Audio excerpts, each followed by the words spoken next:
Assalamu alaikum урматтуу мекендештер. Телевизорду карасаңар деле, радиону уксаңар деле, кайсы жакты карабасаңар, баардык жактан коркутуу, үркүтүү, ары баспа, бери баспа, амандашпа, көчөгө чыкпа.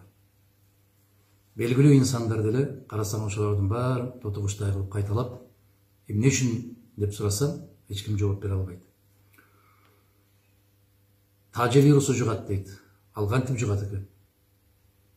Тажы вирусунан этият болгула дейт. Кантип? Баягындай чыптама кийип алгыла дейт. Бет кап кийгиле дейт. Билген инсандар тажы вирус чачтан да кирет дейт. Чачтан да жугат дейт. Чач аркылуу дагы өтөт дейт денеге. Бир сөз менен айтканда, сабатсыздык, караңгылык, маалыматтын жетишпегендиги биздин мамлекетибизде аябагандай каттуу будун чаңга салды. Абдан кыйынчылык жагдай түзүлдү. Бул кыйынчылык экономикалык жагынан эле эмес, психологиялык жагынан дагы каттуу сокку урду. Экономикалык жагынан күнүмдүк оокатын таап, базарларда ар бир күндүк нанын ошол күнү таап аткан биздин миңдеген азаматтарыбыз жумушсуз калып, эртеңки келечеги аябагандай каттуу бүдөнүк.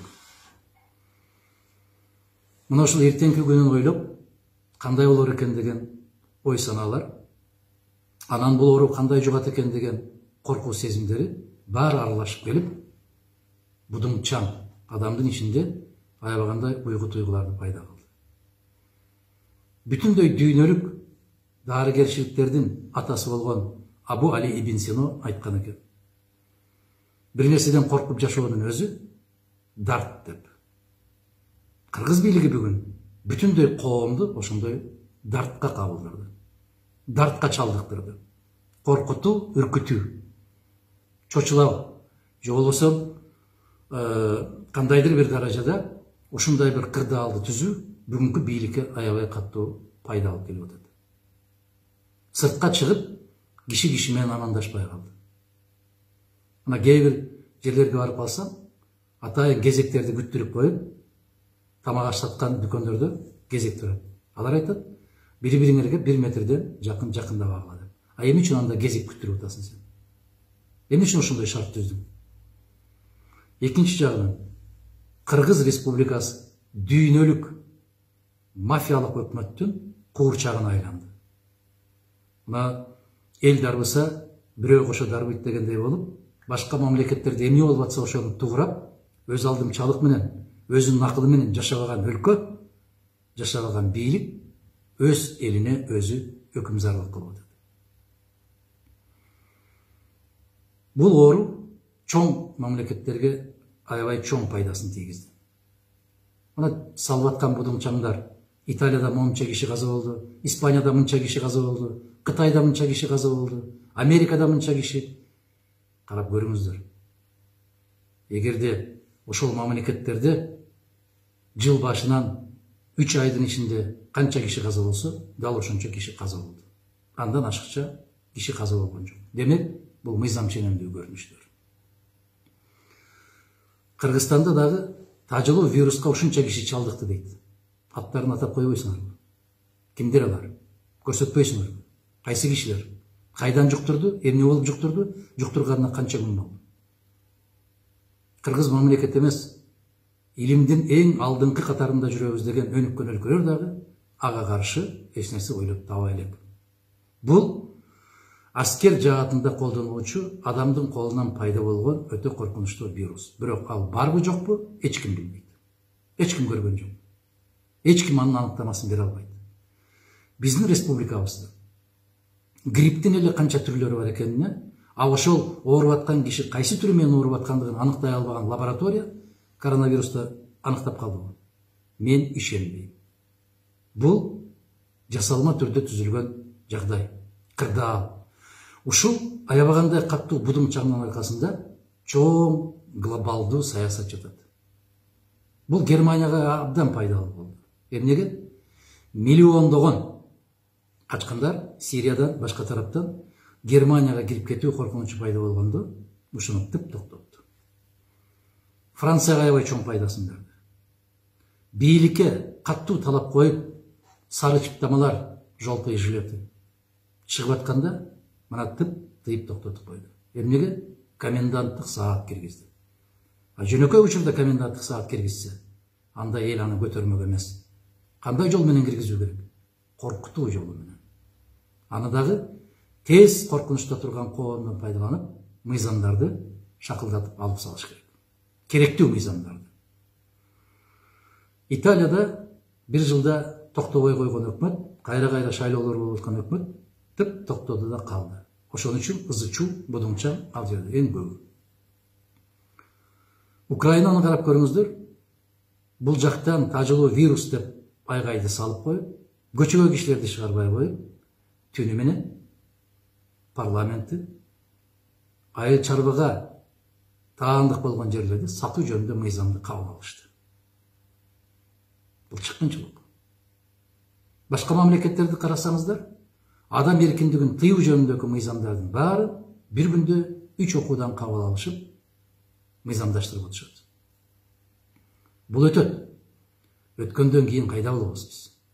Белоруссиянын президенти Александр Григорьевич Лукашенко каттуу маселе койду. Булар өтөт. Ошон үчүн Белоруссия өзүнүн позициясын кармап келатат. Эртең биз бул тажылуу вирус коркунучу, дүйнөлүк атайын колдон жасалган коркунуч бүткөндөн кийин биздин ордубуз кайда болот? Бул дүйнөлүк масштабтагы менчикти бөлүштүрүү саясаты жүрүп атат. Байлыкты бөлүштүрүү саясаты жүрүп атат. Ошонун ичинде Кыргызстан куурчак болбой эле койсо болмок. Бийлик башындагылар ойлонсо болмок. Дарбыган мамлекеттерге кошуп дарбып, карап отурат кечинде. Россияда президент эмне дейт, өкмөт эмне дейт, эртеси тоту куштай болуп ошону сайрап чыгат. Өзү билген кишидей болуп чыгат. Мунун баары куурчакчылык. Мунун баары тоту куш саясаты. Өзүңдүн аракетиң кандай? Эртең Кыргыз Республикасы кайда болот? Россияда 100 000 деген биздин жарандарыбыз жумушсуз калып отурат. Өз жарандарына алар айлык акысын 1 айлык сактоо менен деп тыюу салды жумушка. А биздин жарандар эмне кылат? Алар кайрылып келсе кайда жайгаштырасын? Бизде буудай өндүрүүчүлөрдү класс катары жок кылдыңар, тыйып салдыңар. 3 тегирменчи мыйзам жаза коюп, буудайды жок кылды. Эртең күркүрөгөн күз келет, кычыраган кыш келет. Эртең бул тополоң бүткөндөн кийин ордубуз кайсыл жерде болот? Бүгүн күнүмдүк оокатын таап иштеп аткандар үй бүлөсүн бага албай калса ага кандай жардам бересиң? Кантип ушул жолдон чыгасың? Кандай программаң бар? Шымын булгап алгандай болгон өкмөтүңдөн пайда чыгабы? Бирин кетирип, экинчисин кетирип, үчүнчүсүн кетирип, төртүнчүсүн кетирип, тек гана Абылгазиев аман калса болду деп отурган президенттин келечеги кандай болор экен? Сага Абылгазиев керекпи? Же Кыргызстан керекпи? Кече депутаттар Абсамат Исхак Масалиев абдан туура маселе койду. Аны менен чогуу келген ушулар менен Кыргызстанды өркүндөтөбүз дегендерден эч ким калбады, Абылгазиевден башкасы. Ушундай шартта касиеттүү Кыргызстандын элине кайрылам. Өзүбүзгө ишенели. Өзүбүздүн күчүбүз менен эч кандай коркунучка берилбеңиздер. Бул тажылуу вирус деген шылтоо. Буга мисал кече Нарындагы аксакалыбыз ачыктан ачык кайрылды. Жээнбековке кайрылып атат. Эмне чара көрүлдү? Мен эч кандай ооруган жокмун. Менин кемпирим ооруган жок. Менин балдарым ооруган жок. Эч ким ооруган жок. Мени бекерден бекер ооруканада кармап отуруп, зордоп дары ичирип, мен ичпей койдум, кемпирим ичти, ичкенден кийин ооруп калды деп. Аксыдагы Кербен ооруканасынан чыккан келиндин интервьюсун караңыздар. Мага таблетка да берген жок, ийне да сайган жок, 14 күн кармап туруп, айыкты деп, мен өзүм билбептирмин дейт тартып атканын. Айыкты деп теледен көрүп калдым. Мунун баары калп деп. Мен 19 мартта кайрылганымда сиздерге айттым эле. Мунул коркунучтардын баарына көңүл бурбаңыздар. Чуркап барып дүкөндөрдөн тамак аштарды сатып алып, өзүбүздү ызы-чууга салбайлы. Бардык нерсе өзүнүн орду менен болсун. Сабырдуулук. Бир гана сабырдуулук менен туура чечимдерди кабыл алуу менен бул дүйнөлүк барайдан кутулуп кетебиз. Мен дагы бир жолу баса белгилейм. Кыргызстан чоң глобалдуу саясий оюндардын куурчагына айланды. Аябай активдүү ойноп берип атат ошол ролду. Эмненин себебинен? Бийликтин түркөйлүгүнөн, сабатсыздыгынан. Карап көрүңүздөр.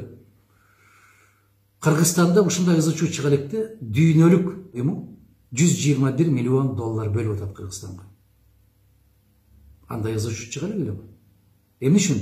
Себеп Кыргызстан аркылуу коррупциялашкан бийлик аркылуу ошончо акчаны бөлүп алууга аябай кызыктар. Болбосо кезинде спидти жашырып койгондугу боюнча глобалдуу фонд жылына 27 миллион доллардын тегерегинде каражат бөлүп турчу. Алар бөлгөндү токтоткон. Эмнеге? Кыргызстандагы бийлик коррупциялашкан деген. Спидти жашырып, бир ийнени бир канча жолу колдонгон, азаматтарга чара колдонгон жок. Демек кыргыз бийлиги спидти токтотууга кызыктар эмес экен деген чечим чыгарышып, кызматташууну токтотушкан. Бүгүнкү күндө дагы Кыргызстанга ошондой акчаны бөлдү. Эмнеге? Коррупциялашкан бийлик менен акча бөлүшүү аябай жеңил, эң керемет жолдордун бири. Мен касиеттүү Кыргызстандын элине кайрылам.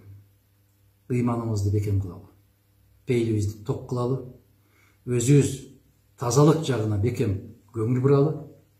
Мына сыртта кыйналып аткан, айрыкча Новосибирскинин аба майданында жатып калган кыргыздарга сабырдуулук тилейм. Биздин өкмөт бир учакты жиберип силерди ала албагандан кийин калганын кыйратат деп ойлойсуздар. Мен дайым баса белгилеп жаман көрүнүп келем. Бул бийлигиңдин колунан эч нерсе келбейт. Ошондуктан ар бирибизди жараткан өзү сактасын. Ар бирибиз өзүбүзгө жараша аракет кылалы, пейилибизди ток кылалы, ыйманыбызды бекем кылып, мындай апааттардан аман эсен чыгып кеткенди жараткан бизге буйруган болсун.